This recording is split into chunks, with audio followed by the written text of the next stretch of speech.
Oke, Assalamualaikum warahmatullahi wabarakatuh. Selamat datang di channel Selamat Ginanjar. Nah, kali ini di kesempatan yang cukup berbahagia kali ini saya ditemani oleh Mas Dian.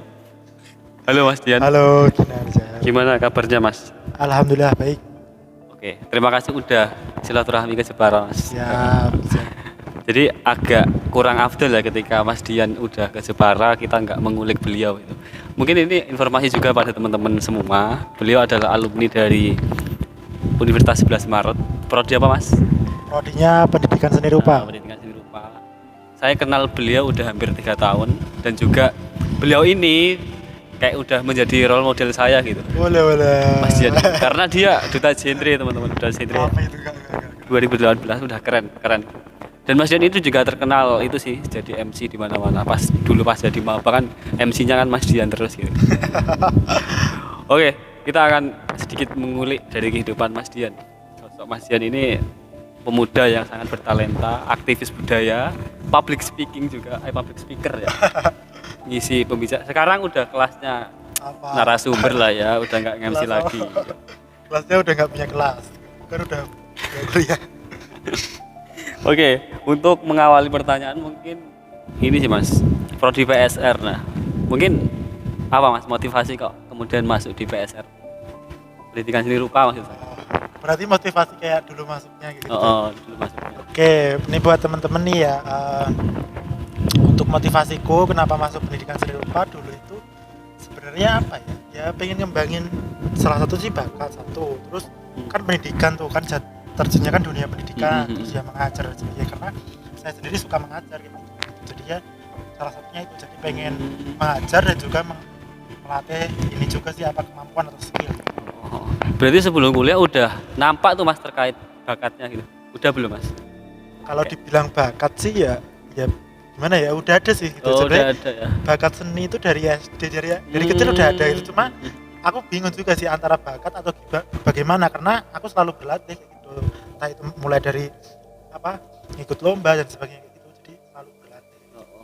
Berarti udah kedeteksi lah bakat dari kecilnya gitu. Ya meskipun sudah kedeteksi gitu ya katakanlah kedeteksi, cuma aku merasa ketika masuk di Pendidikan Seni Rupa itu ya bakat itu nggak ada apa-apanya gitu loh, karena teman-temanku tuh lebih banyak yang lebih jago lebih gitu. jago dalam membuat karya gitu. Tapi emang sih Mas ketika kita kayak terjun di dunia apapun itu, entah pendidikan, entah apapun bidang itu, ketika kita udah terjun itu kayak kelihatan banget kita bodohnya gitu. Emang kurang gitu, jangan bodoh lah. Kurang gitu. Kurang memahami gitu. Terus ini dari segi pakaian, ini apa Mas kalau boleh tahu?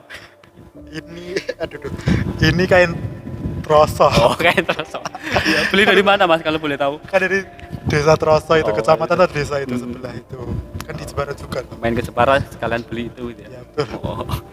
Terus lanjut ke pertanyaan selanjutnya Mas. Okay. Sebenarnya di PSR tuh ada berapa jurusan Mas? Ada berapa peminatan ya? Ya, kayak pendalaman lah. Pendalaman. Kalau di Pendidikan Seni Rupa nih ya, kalau semoga nggak keliru ya. Saya ingatku ada beberapa ya. Nanti kita hitung bersama-sama. Jadi mulai dari ini ya kan seni rupa itu seni visual gitu, visual art. Jadi apapun yang kita lihat gitu. Jadi banyak yang keliru gini. Kamu pendidikan seni rupa pasti kamu bisa gitar ya? Nggak bisa itu, karena itu kan beda sendiri gitu loh. Itu kan seni musik. Kalau kita seni rupa jadi yang visual, yang kita lihat sesuatu yang dapat divisualisasikan.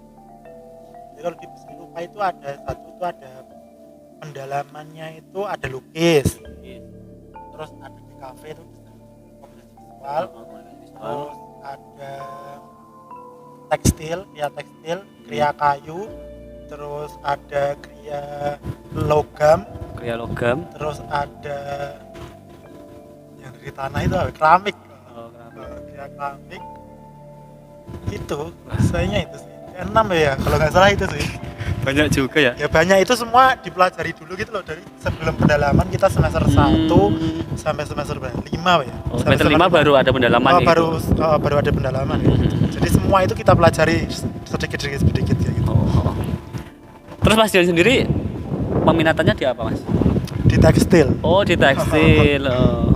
Di tekstil. Ngapain aja Mas di tekstil?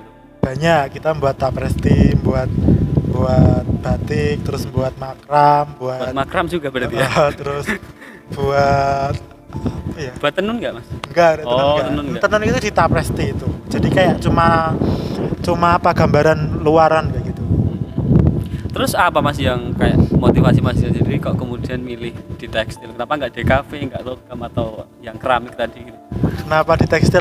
Semisal di kafe saya nggak dulu ini ya kuliah itu kan saya belum punya laptop sampai berapa ya?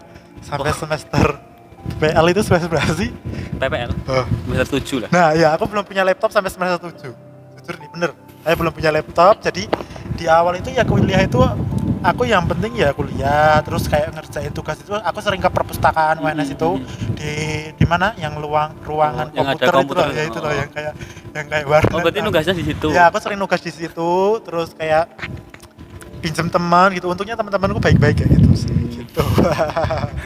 Jadi itu Semester 7 baru punya laptop ya banyak punya laptop, itu pun second. Terus apa lagi ya? Nah, apa? Itu sih mas, dulu masuk UNS jalur apa mas? SBM? Kalau dulu, oh ya, kan aku masuk UNS tahun 2016. Oh 2016. Nah, terus itu kalau dulu namanya SNPTN yang nggak tes itu loh. Oh. Kan udah pinter. Itu aku dari SNPTN. Terus selama itu mas, selama menjadi mahasiswa tuh, apa namanya perjalanan Mas Dian di di perguruan tinggi sih maksudnya dalam arti pas dulu masih masih menjadi mahasiswa tuh kegiatan Mas Dian sendiri ngapain aja mas selain perkuliahan? Selain perkuliahan kalau di kampus ya ikut organisasi kayak gitu sih. Apa aja mas organisasinya kalau boleh tahu? Organisasi ya kayak BEM. Wah BEM. BEM fakultas gitu ya, BEM FKIP. BEM Univ enggak ya? Enggak. Terus SKI FKIP. SKI apa mas? SKI apa sih? Syiar Keagamaan Islam. Iya, Syiar Keagamaan Islam. Iya. Oh. Iya kayaknya ya itu SKI. Terus kalau BEM itu Badan Eksekutif Mahasiswa ya. Terus SKI, BEM. Kalau dulu itu ada AI, ada Asisten Agama Islam itu, terus apa? Itu sih. Terus kenapa mas kemudian nggak milih kuliah aja, kayak fokus akademik aja kok? Malah milih kuliah sama ikut organisasi ya gitu. Karena aku merasa aku dari desa itu ya, karena aku dari Wonogiri itu dari desa. Desa mana mas kalau boleh tahu? Di Desa Joho, itu kecamatannya Purwantoro. Oh Purwantoro. Ya, Wonogiri itu kan desa gitu loh, dan di sana waktu aku masuk UNS itu ya ini apa ya benar-benar cuma aku yang kuliah di UNS gitu. Oh kan berarti jarang banget yang kuliah gitu mas? Jarang banget, terus aku merasa bisa ini loh apa istilahnya bersyukur banget ya bisa kuliah di UNS terus dapat beasiswa juga kan. Jadi di situ saya berusaha untuk mengoptimalkan ya bukan memaksimalkan. Aku sering memakai kata optimal karena kalau optimal itu nggak ada batas, karena maksimal ada batas. Jadi kayak maksimal 50 kecepatan kayak gitu kan. Jadi kalau optimal kan nggak ada batasnya. Berarti lebih ideal optimal gitu. Optimal ya kayak gitu. Jadi aku optimalkan ya selain kuliah terus juga ikut organisasi gitu, karena dulu aku keyakinan kayak gini, prodiku seni rupa ya, pendidikan seni rupa di FKIP ya itu kelas gitu loh, itu kelasku cuma kuliahku tuh di UNS gitu. Jadi aku ngambil ilmu itu nggak hanya di kelas, jadi di semua gitu, bahkan dengan teman-teman dari lain prodi, dari organisasi kayak gitu. Itu sih aku dulu. Berarti mengoptimalkan relasi yang ada di UNS ya, benar. Terus kalau boleh tahu dulu kan di BEM terus di SKI gitu ya mas, itu kalau di BEM sendiri lah itu di kementerian apa mas kalau boleh tahu? Kementeriannya itu beda-beda. Oh beda-beda. Berarti mulai dari staf sampai presiden apa? Menteri. Oh sampai menteri, wah sangat menteri. Oh. Itu divisi apa mas? Pas staf terus pas menterinya juga di divisi apa? Kementerian apa? Kalau di staf itu hubungan antar lembaga. Oh hubungan antar lembaga. Itu waktu aku staf namanya Kementerian Dalam Negeri. Oh Ndagri. Kemendagri itu. Kemendagri. Oh. Terus di waktu di Kadif ya. Waktu dulu aku namanya Kadif sih. Terus kepala divisi itu divisinya hubungan antar lembaga. Ya, harmonisasi mahasiswa namanya. Harmonisasi mahasiswa atau hubungan lembaga ya aku lupa ya, astagfirullah. Intinya itu ya hubungan dengan Ormawa, FKIP kayak UKM sama ini apa? Himpunan mahasiswa gitu. Itu jadi kayak jalurnya mereka kalau komunikasi lewatnya ke kementerian gue. Berarti cukup lama berproses di BEM mas, mulai staf, kadif sampai di menteri. Wah sampai di menteri, sangat luar biasa. Terus kalau di SKI sendiri mas, di divisi atau bidang apa itu? Kalau di SKI kan 2 tahun tuh. Oh 2 tahun. 2 tahun itu tahun pertama di staf syiar. Staf syiar. Kan sama staf ya tahun pertama di berarti aku ya kayaknya.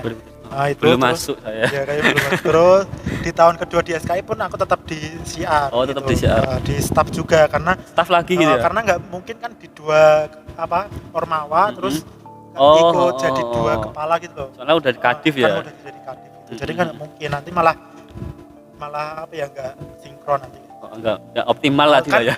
Maksudnya kan teman-teman banyak yang lebih berpotensi gitu loh. Jadi daripada masuk double kayak dokoi gitu loh bahasa Jawa nih apa ya? Malah nanti keteteran gitu ya. Keteteran mending yang lain kayak gitu. Terus ini sih Mas yang terakhir kalinya barangkali ada pesan atau masukan begitu ya. Tadi kan Mas juga udah menjelaskan tuh terkait realitas dari masyarakat dari Masdian yang mana kayak hal pendidikan ataupun ya emang dalam pendidikannya kurang, bisa dikatakan seperti itu. Dan mungkin ada saran untuk adik-adik yang ada di Wonogiri untuk mau dan kayak